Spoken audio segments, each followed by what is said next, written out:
మన ప్రభువును రక్షకుడు అయిన యేసుక్రీస్తు వారి అతి శ్రేష్టమైన దివ్యనామమున మీ అందరికీ ఉదయకాలము సర్వశుభములు సర్వదీవెనలు దేవదేవుడు అనుగ్రహించునుగాక. ఆమేన్. దేవుని బిడ్లారా, ఈరోజు 29వ తారీఖు ఆగస్టు నెల 2024వ సంవత్సరము. ఈరోజు దేవుని వాగ్దానము యోహాను సువార్త 15వ అధ్యాయము 4వ వచనము. నా యందు నిలిచియుండుడి, మీ యందు నేను నిలిచియుందును. దేవుడు తన పరిశుద్ధ లేఖన భాగము మీ వినికిడిలో మీ జీవితంలో దేవదేవుడు ఈ వాగ్దానం నెరవేర్చునుగాక. ప్రభునందు ప్రియ సహోదరి సహోదరులారా, దేవదేవుడు తెలియచేస్తున్నటువంటి మాట, నా యందు నిలిచియుండుడి, మీ యందు నేను నిలిచి ఉంటాను అంటున్నాడు. దేవుని బిడ్డ, నీ యొక్క విశ్వాస జీవితంలో, నీ బ్రతుకుల్లో కష్టాలు, కన్నీళ్లు, శ్రమలు, ఇబ్బందులు, సంతోషము, నీ పరిస్థితులు ఏ పరిస్థితులు గుండా నీవు ప్రయాణిస్తూ ఉన్నా, ఆ ప్రయాణంలో ఎవరి యందు నువ్వు నిలుస్తున్నావు, ఎవరి వైపు నిలుస్తున్నావు ఒకసారి ఆలోచించుకుందామా? ప్రియ సహోదరుడా, గత కాలం అయితే కష్టాల్లో ఉన్నప్పుడు దేవుని యందు నిలిచి ఉన్నావు. దేవుడు నీకు ఐశ్వర్యాన్ని ఇచ్చి, ఆరోగ్యాన్నిచ్చి, శక్తినిచ్చి, బలాన్నిచ్చి, విలువనిచ్చి, పేరు ప్రఖ్యాతలిచ్చి, ఘనమైన స్థితిలో దేవుడు నిలిపినప్పుడు నువ్వు ఎవరి యందు నిలుస్తున్నావు? ఘనమైనటువంటి నామాన్ని నిలబెట్టుకున్నటకు నిలబడుతున్నావా? నీకు ఇవ్వబడినటువంటి విలువను కాపాడుకున్నటకు నిలబడుతున్నావా? లేక దేవుడు నన్ను నిలబెట్టి ఉన్నాడు గనక దేవుని యందు నిలబెడతాను, దేవునికి సాక్షిగా బ్రతుకుతాను, దేవుని వలన మాత్రమే నేను ఈ విధంగా ఈ స్థితి కలిగి ఉన్నాను అని చెప్పి నీ జీవితం ఎవరి వైపు నిలబడుతుందో ఒకసారి నిన్ను నీవు ఆలోచించుకోగలిగితే ఎంత క్షేమము. ప్రియ సహోదరులారా, యేసయ్య అంటున్నటువంటి మాట, నా యందు నిలిచియుండుడి, నేను మీ యందు నిలిచి ఉంటాను అంటున్నాడు.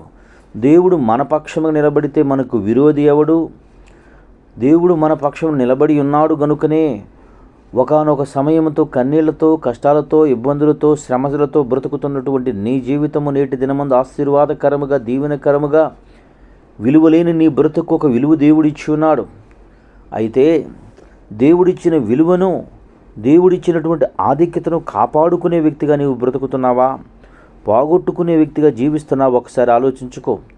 దేవుడు ఏ క్షణములో, ఏ సమయమందైన దేవుడు నీ పక్షం నిలబడటానికి ఇష్టపడుతూ ఉన్నాడు. అయితే సహోదరి సహోదరులారా, నీవు మొట్టమొదటి నిలబడటం నేర్చుకో. ఆశీర్వాదం లేనప్పుడు దేవుని పక్షంగా నిలబడటం కాదు, ఆరోగ్యము లేనప్పుడు దేవుని పక్షంగా నిలబడటం కాదు, దేవుని కొరకు బ్రతకటం కాదు.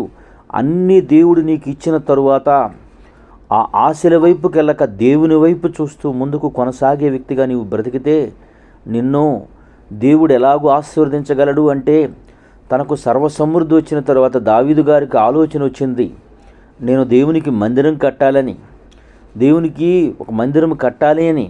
తనను కట్టవద్దు అన్నప్పటికీ తన బిడ్డ చేత కట్టించాడు. దేవుడు అంటున్నాడు, నువ్వు తీసుకున్న నిర్ణయం మంచిది గనుక, నీవు నా యందు నిలిచి ఉన్నావు గనుక నీ యొక్క గర్భము తరతరములు, యుగయుగములు నీ గర్భమందు పుట్టు బిడ్డ ఉన్నాడని చెప్తున్నాడు. ప్రియ సహోదరుడా, ఆయన దావీదు గారు ప్రభువునందు నిలిచి ఉన్నాడు గనుక దేవుడు తన పక్షముగా నిలిచి గొర్రెల దొడ్డులో నుంచి ఘనమైన స్థితిలోనికి తీసుకొని వచ్చి ఇవాళ ప్రభువైన యేసుక్రీస్తు వారిని, లోక రక్షకుడిని తన సంతానముగా దేవుడు నియమించి దావీదు కుమారుడని పిలిపించుకునే స్థితి ఇచ్చున్నాడు.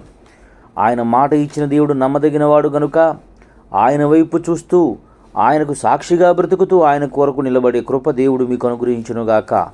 ఆమేన్. తండ్రి, నీకు వందనాలు, స్తోత్రములయ్యా. ఉదయకాలమందు నీ బిడ్డలైన వారు ఎందరు బిడ్డలు ఈ మాటలు వినుచున్నారు, వారందరి జీవితముల్లో తండ్రి ఇటు ఆశీర్వాదము దీవెని అనుగ్రహించి బలపరిచి కృప చూపి సహాయములు చేయమని యేసయ్య నామం పేరట ప్రార్థన చేయుచున్నాను మా పరమ తండ్రి. ఆమేన్. తండ్రి అయిన దేవుని ప్రేమయు, కుమారుడైన యేసుక్రీస్తు వారి కృపయు, పరిశుద్ధాత్మ తండ్రి అన్యోన్య సహవాసం ఇప్పుడును ఎల్లప్పుడూ సన్నిహిత సదాకాలం తోడయండి, అంబడించి నడిపించునుగాక. ఆమేన్. God bless you. దేవదేవుడు మిమ్ము దీవించి ఆశీర్వదించునుగాక. ఆమేన్.